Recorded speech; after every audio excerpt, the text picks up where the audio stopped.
CSJM university Kanpur यूआईएटी Kanpur का round 1 का allotment आ चुका है। जो सीएससी मिली है वो काफी लोअर रैंक तक मिली है, अप्रॉक्स 2 लाख की क्लोजिंग रैंक तक सीएससी मिल गई है। अब जिन बच्चों ने पार्टिसिपेट किया था राउंड 1 में उनको क्या करना है, राउंड 2 में कैसे पार्टिसिपेट करना है, वो मैं हर एक चीज आपको वीडियो में बता देता हूं। अगर आप लोगों ने अभी तक राउंड 2 में पार्टिसिपेट नहीं किया है तो आपको फ्रेश रजिस्ट्रेशन करना पड़ेगा। पहले मैं उनको लिए बता देता हूं कि राउंड 1 में जिनको सीट मिल गई है उनको क्या करना है। अगर आप अपनी सीट से सेटिस्फाई हो तो आपको फ्रीज का ऑप्शन ऑप्ट करना है, लेकिन उसके लिए आपको सीट एक्सेप्टेंस फीस 25,000 रुपए जमा करने होंगे। अगर आप जनरल ओबीसी ईडब्ल्यूएस से बिलोंग करते हो, अगर आप एससी और एसटी कैटेगरी से बिलोंग करते हो तो आपको 1500 रुपए सीट एक्सेप्टेंस फीस को जमा करना होगा।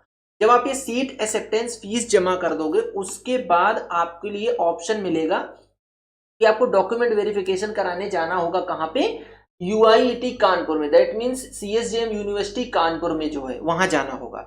एक चीज और याद रखना है, अगर आपको सीट मिल गई राउंड 1 में और आपने उसको क्या किया, सीट कंफर्मेशन फीस नहीं पेमेंट करी तो आपकी सीट नेक्स्ट राउंड के लिए चली जाएगी और you will no longer be part of process, मतलब आप काउंसलिंग से बाहर चले जाओगे।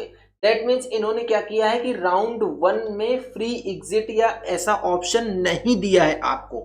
अगर आप अपनी सीट से सेटिस्फाई नहीं हो तो आप फ्लोट का ऑप्शन डाल सकते हो। जैसे ही आप फ्लोट का ऑप्शन डालोगे आप अपने आप ही राउंड 2 के लिए चले जाओगे। ये समझिए आप लोग, आपको सीट एक्सेप्टेंस फीस तो पेमेंट करनी ही करनी है। जब आपको सीट मिलेगी तो ये अमाउंट आपको पे करना है अपनी कैटेगरी के हिसाब से, लेकिन अगर आप सेटिस्फाई हो तो फ्रीज का ऑप्शन ऑप्ट करो, अगर आप सेटिस्फाई नहीं हो तो फ्लोट का ऑप्शन ऑप्ट करो। फ्लोट का ऑप्शन ऑप्ट करने से आप डायरेक्टली राउंड 2 में चले जाओगे, और अगर फ्रीज कर रहे हो दैट मीन्स आप अपनी सीट से सेटिस्फाई हो तो आपको डॉक्यूमेंट वेरिफिकेशन के लिए जाना है। डॉक्यूमेंट वेरिफिकेशन के टाइमिंग क्या है वो मैं अब आप लोगों को दिखा देता हूं।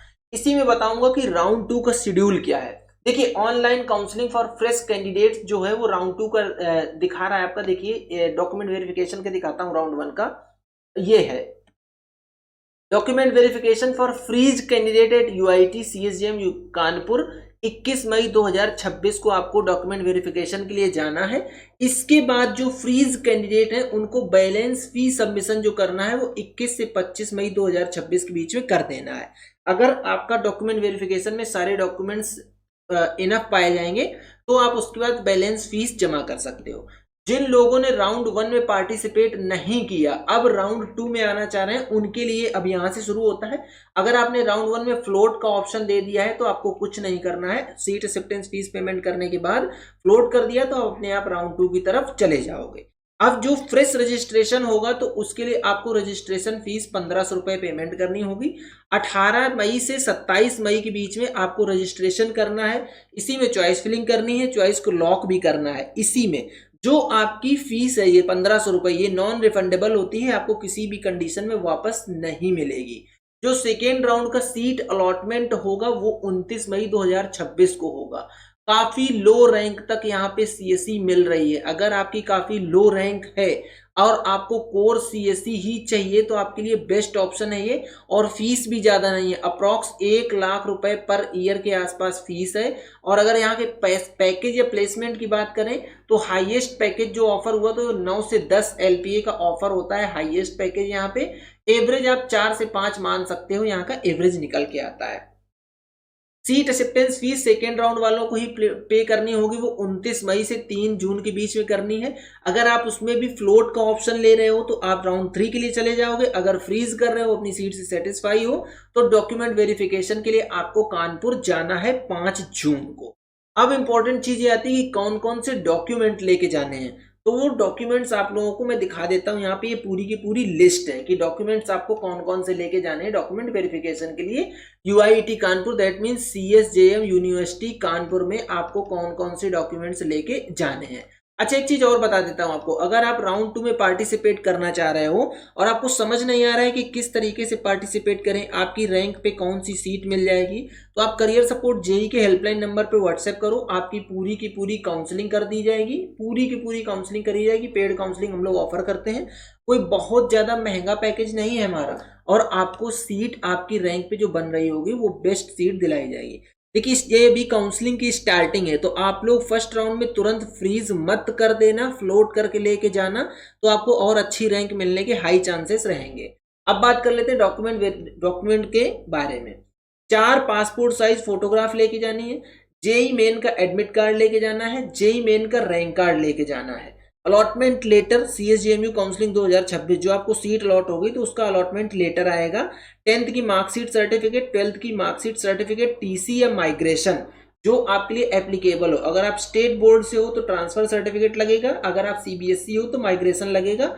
ओरिजिनल लेके जाना है, देखो ओरिजिनल क्लियरली लिखा है। कैरेक्टर सर्टिफिकेट बनवाना है आपको ओरिजिनल। इसका फॉर्मेट कहाँ मिलेगा, इसका फॉर्मेट आप लोगों को इसकी ऑफिशियल वेबसाइट पे मिल जाएगा। अगर ऑफिशियल वेबसाइट पे आप नहीं खोज पा रहे हो, करियर सपोर्ट नीट के व्हाट्सएप नंबर पे व्हाट्सएप करो, ये लिखा है 8925130473। यहाँ पे आपको पूरे के पूरे फॉर्मेट प्रोवाइड कर दिए जाएंगे, उसी फॉर्मेट में आप लोग करेक्टर सर्टिफिकेट बनवा सकते हो। Certificate of medical fitness, undertaking of medical fitness certificate 9, ये भी फॉर्मेट उसी में मिलेगा आपको। डोमिसाइल सर्टिफिकेट अगर एप्लीकेबल है तो डोमिसाइल सर्टिफिकेट लेके जाओ, जो आपका स्टेट गवर्नमेंट इश्यू करती है वो लेके जाना है। कास्ट सर्टिफिकेट जो आपके लिए एप्लीकेबल है, एससी एसटी ओबीसी वो लेके जाना है जो स्टेट गवर्नमेंट इशू करती है, सेंट्रल का नहीं लेके जाना है। सर्टिफिकेट रिलेटेड टू सब कैटेगरी, अगर कोई सब कैटेगरी एप्लीकेबल है तो वो लेके जाओ। ईडब्ल्यूएस सर्टिफिकेट लेके जाओ स्टेट गवर्नमेंट का। Affidavit in case of gap education, अगर आपका कोई गैप है तो उसके लिए एफिडेविट लेके जाओ कि एफिडेविट बनवाओ गैप का, वो आपका कोर्ट से, जिसको तहसील बोलते हैं ना, तहसील से बन जाता है। 1 घंटे में आप जाओगे, स्टाम्प पेपर बना देगा, आप स्टाम्प पेपर पे बनवा के और चले आओ गैप सर्टिफिकेट, उसमें कोई ज्यादा टाइम नहीं लगता है। याद रखना है एससी एसटी ओबीसी और ईडब्ल्यूएस सर्टिफिकेट 1 अप्रैल 2026 के बाद के बने होने चाहिए। ये आपके सारे के सारे डॉक्यूमेंट्स लगने वाले हैं। तो ये था पूरा आप लोगों के सामने अपडेट, और शेड्यूल भी मैंने आपको बता दिया। शेड्यूल में अगर कोई डाउट है तो टीम से रीच आउट कर लो, आपको काउंसलिंग कैसे करनी है टीम से रीच आउट कर लो, आपकी रैंक के बेस पे आपको कौन सा कॉलेज मिल जाएगा उसके लिए टीम से रीच आउट कर लो, या फिर आपको कोई डाउट है, क्वेरी है, उसके लिए कमेंट बॉक्स ओपन है, कमेंट बॉक्स में बताओ, मैं आपके सारे डाउट और क्वेरीज ले लूंगा। तो ये था पूरा कंप्लीट वीडियो। अगर आपको वीडियो पसंद आता है तो वीडियो को लाइक करो, चैनल को सब्सक्राइब करो, बेल आइकन दबा के रख लो, जिससे कि आप लोगों को इस तरीके का अपडेट मिलता रहे। आज के वीडियो यहीं तक, मिलेंगे नेक्स्ट वीडियो में नए टॉपिक के साथ, तब तक के लिए बाय बाय।